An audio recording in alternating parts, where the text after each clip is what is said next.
There's an island in the Atlantic that eats ships for breakfast.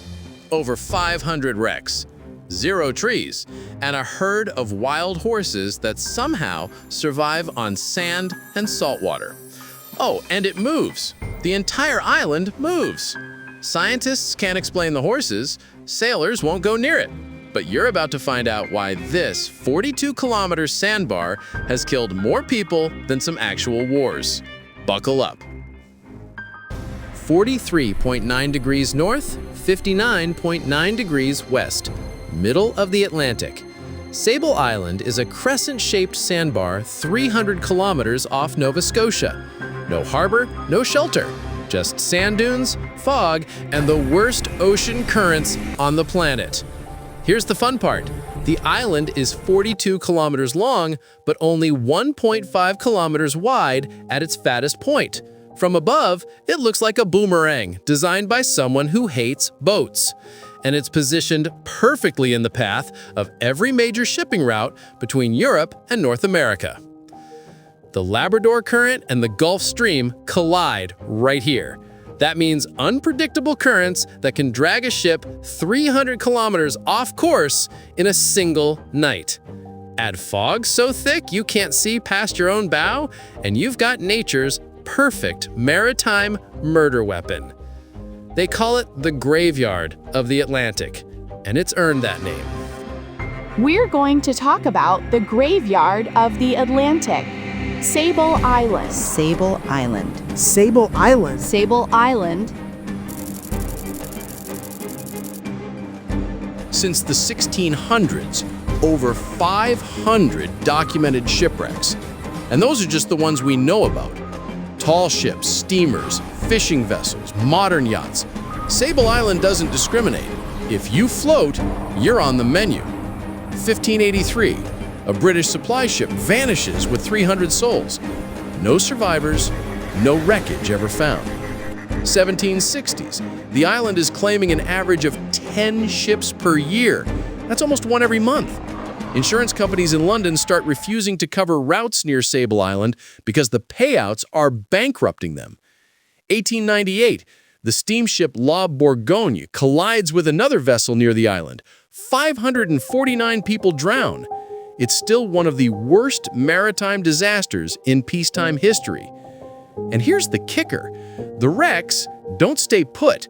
Storms bury ships under sand. Then, years later, a hull reappears, like the island is spitting out bones. Shipwreck tourists have photographed the same vessel in 3 different locations over 20 years. The island doesn't just kill ships, it plays with them afterward. Sailors in the 1700s called it the island that moves. And they weren't exaggerating. Sable Island is literally migrating eastward at about 200 meters per year. That's 2 football fields annually.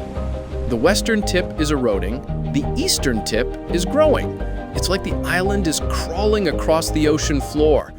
Why? Pure chaos. The currents deposit sand on one end and rip it away from the other. Storms reshape the entire coastline overnight.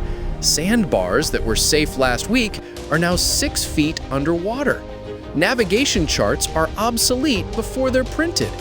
Imagine trying to avoid an obstacle that refuses to stay in the same place. GPS works now, but for 400 years, sailors were playing a deadly game of guess where the Death Island is today. And here's where it gets properly weird. The island is shrinking. It used to be 50 kilometers long in the 1800s. Now it's 42. At this rate, Sable Island might vanish entirely by 2100. But the horses will probably survive it. 350 to 500 wild horses live on Sable Island. Descendants of shipwreck survivors from the 1700s, likely French or Acadian vessels that ran aground with livestock aboard. The horses escaped. Everyone else drowned. And somehow, these animals have thrived for 3 centuries on an island that kills everything else. Here's what they're surviving on: beach grass, rainwater, occasional freshwater ponds that appear and disappear with the tides. No predators, no shelter, winter storms with 100-kilometer-per-hour winds. And they're doing fine, better than fine. They're multiplying. Scientists cannot explain how they're not dead. The salt water alone should dehydrate them. The limited vegetation shouldn't support a herd this size. And yet, every year, foals are born. Every year, the population stays stable. Marine biologists have studied them for decades. The horses have adapted in ways that make no sense. Their kidneys process salt more efficiently than mainland horses. They've learned to dig for fresh water. They huddle in dune valleys during storms like they've read the meteorology textbooks. But here's the part that makes locals nervous. The horses seem to know when ships are in trouble. Witnesses, park rangers, researchers, Coast Guard pilots, report seeing the herd line up on the windward dunes before a wreck happens. Just standing there, watching the horizon, like they're waiting for the next delivery. You'd think GPS and radar would have solved the Sable Island problem? You'd be wrong. 2020, experienced sailors James Brett Clibbery and Sarah Packwood leave Halifax on their eco-yacht Theros, headed for the Azores. A tragic end to a sailing adventure for a BC couple who set off last month on a trip across the Atlantic. Well, we're away from the Nova Scotia coast now. We're 16.6 nautical miles from where we started. And that was Brett Clibbery in a Facebook post shortly after he and Sarah Packwood set off from Halifax on June 11th en route to the Azores, a Portuguese territory in the mid-Atlantic.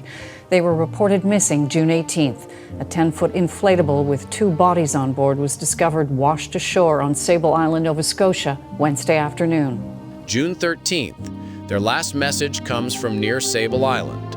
Then silence. July 10th, their bodies are found in a life raft washed ashore on the island. Nearly a month adrift.